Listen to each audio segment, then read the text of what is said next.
از جمله جهان تو را نشان می جستم، خود جمله جهان تو بودی من غافل. عبدالرحمن جامی چنین عنوان گرفته از فیلم مستنده که از جانب سینماگران ازبک تهیه شده است. فیلم مذکور باری نخست در کینوتئاتری به نام طاهر صابیرов نمایش داده شد و دوستداران سینمای تاجیک را گرد آورد. در فیلمی که عبارت از 25 دقیقه است، تهیهگران کوشیدند آثار و زندگی شاعر فارس و تاجیک عبدالرحمن جامی را در تکیه به مأخذهای تاریخی، همچنین اندیشرانی‌های محققان ازبک را دایر به آثار جامی و دوستی او با علیشیر نوایی آماده و پیشنهاد بینندگان نمایند. عبدالرحمن جامی نه تنها مرشد معنوی علیشیر نوایی بود، بلکه دستگیری وی بود. بزرگ فرموده است که تاریخ از سرگذشت آدمان بزرگ عبارت است. یعنی تاریخ را شخصیت ها می سازند و حضرت جامی هم که برخواسته از خاک هرات بود، تاریخ ساز بود و تأثیر او همچون یک شخصیت، همچون یک پیشوای علم و عرفانی زمانش آنچنان زیاد بود که از قلمروی افغانستان امروزه که هرات میدونید در حدود افغانستان است تا به سمرقند و تا به بخارا رفته رسید و در مجموع حضرت جامی توانست با اندیشه های فراگیرش، با اندیشه هایی که خیلی مدرن بودن، خیلی زمانوی بودن در اون زمان خودش، توانست که تمام ورارود را، یعنی تمام ماورا نهر را فرا بگیرد.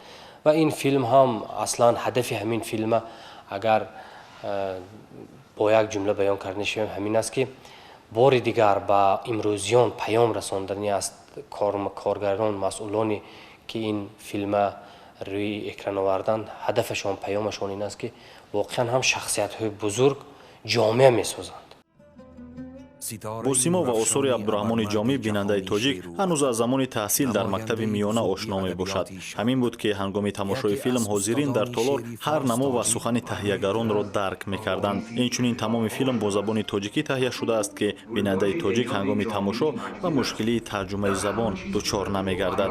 جواهر قاسموف، کارگردان و تهیهگر، فیلم مستند عبدالرحمن جامی را در نمود مستند هنری تهیه کرده است که صفت کار او خیلی عالی در پرده سینما نمایان است. این شکل آماده کردن فیلم مستند میان کارگردان‌های سطح جهانی خیلی مشهور است و از تهیهگران زحمت زیاد را طلب می‌نماید، زیرا در این نمود مستند در برابر پژوهش کردن موضوع فضای تاریخی را باید به وجود آورد تا هنرمند نقش آفرد.